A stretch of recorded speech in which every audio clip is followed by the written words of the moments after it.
नीलाचलनिवासाय नित्याय परमात्मने बलभद्र सुभद्राभ्यां जगन्नाथाय ते नमः। सर्वेभ्यो नमो नमः। मम नाम चिन्मयानंद पंडा। अहं श्री केन्द्रीय संस्कृत विश्वविद्यालयस्य श्री रणवीर परिसरे शिक्षाशास्त्री विद्याशाखायाः छात्रः अस्मि। मम मार्गदर्शकः डॉक्टर अनुकुमार पाण्डेय महाभागः। अहम् अद्य द्वितीयसत्रार्धमध्ये स्थितः। द्वितीयपत्रम् अधिगम आकलनमध्ये एकः बिन्दुः आसीत्। तत्र अधिगमार्थमूल्याङ्कनम् अधिगमस्य मूल्याङ्कनम् इत्यनयोः भेदविषये अहं किञ्चितया वदामि। प्रथमतः अधिगमस्य मूल्याङ्कनं विषये अहं चर्चां करोमि। अधिगमस्य मूल्याङ्कने छात्रः गुणरूपेण आसीत्।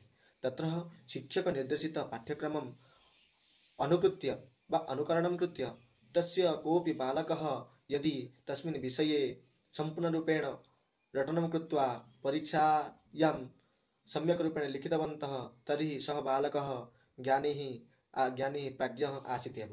परन्तु यदि कोऽपि बालकः शिक्षकनिर्देशितपाठ्यक्रमम् अनुसृत्य सम्यक् रूपेण न लिखितवन्तः सः मूर्खः इव घोषितवन्तः। तत्र समयः आसीत् वर्षस्य अन्ते यः परीक्षा भवति सः तस्य जीवनम् अग्रं नीत्वा वर्तते। परन्तु अत्र हितैषी आसीत् छात्रस्य अभिभावकः, शिक्षकः, प्रशासनः, शैक्षिकसंस्थाः। किं तत्र कस्य पुत्रः कस्मिन् संस्थायां सः पठितवन्तः, कस्य शिक्षकेण कस्य शिक्षकमाध्यमेन सः अपठत्, कस्य शिक्षकं गत्वा सः पाठितवन्तः, तत् आधारेण तस्य छात्रस्य योग्यताः प्रतिपादयन्ति। परन्तु अस्य विषयः सम्यक् रूपेण नास्ति। तत्रतः उदाहरणं यः भवति प्रश्न उत्तरमाध्यमेन तस्य मूल्याङ्कनं भवति। एवं यः शिक्षकनिर्देशितपाठ्यक्रमः भवति तस्मिन् विषये यदि कोऽपि बालकः सम्यक्तया लिखितवन्तः सः पण्डितः एव घोषयन्ति।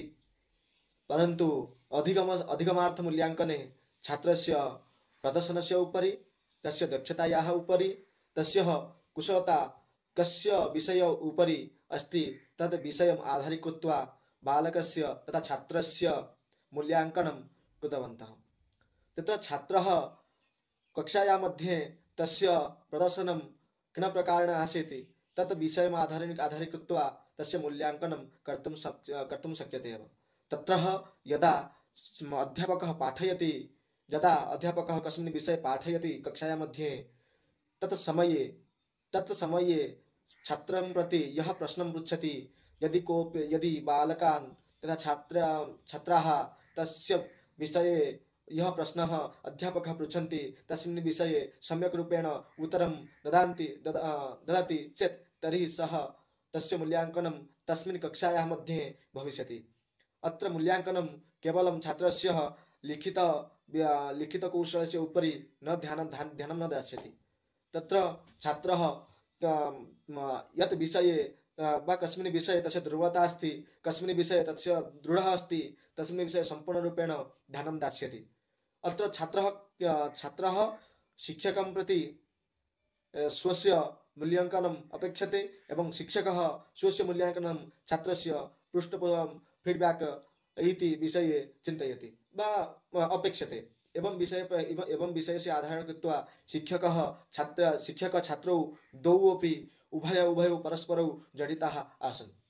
एवं विषये आधारीकृत्वा अधिगमस्य मूल्याङ्कने हितैषी यः आसीत् शिक्षकः छात्रः उभयौ अपि अत्र हितैषी आसीत्। अत्र छात्रस्य कस्मिन् विषये तस्य रुचि कस्मिन् विषये अस्ति, तस्य प्रदर्शनं किमपि अस्ति, तस्य व्यवहारं कुत्रतः केन प्रकारेण भवति तस्मिन् विषयम् आधारीकृत्वा तस्य मूल्याङ्कनं भवति। अद्य समयः मूल्याङ्कनं कक्षायाः मध्ये भविष्यति एवं बहिः यः तस्य आचरणं भवति तद् विषयम् आधारीकृत्य मूल्याङ्कनं भवति। तत्र उदाहरणं भवति चतुर्दशः सेमिस्टर् मध्ये अङ्कम् अपि दास्यति, परन्तु सः सम्यक् रूपेण आसीत् एव, परन्तु षष्टि अङ्काः सम्पूर्णरूपेण यः सन्ति लिखिताः आसन् तद् विषये सम्यक् नास्ति। किं निमित्तं नास्ति? तत्र यः शिक्षकनिर्देशितपाठ्यक्रमम् अधिकृत्वा यः लिखितवन्तः सः सम्यक् अस्ति, परन्तु छात्रस्य प्रदर्शनस्य उपरि कोऽपि ध्यानं न दास्यति। यदि कोऽपि छात्रः वक्तुं शक्यते परन्तु लिखितुं न शक्यते, तस्य ध्यानं केवलं भाषणे तु सम्यक् अस्ति परन्तु लिखिते सम्यक् नास्ति। तर्हि सर्वेषां छात्राणां कृते यदि लिखितमाध्यमेन परीक्षां नेष्यति चेत् तर्हि तस्य प्रदर्शनं सम्यक् रूपेण विकसितं न भविष्यति।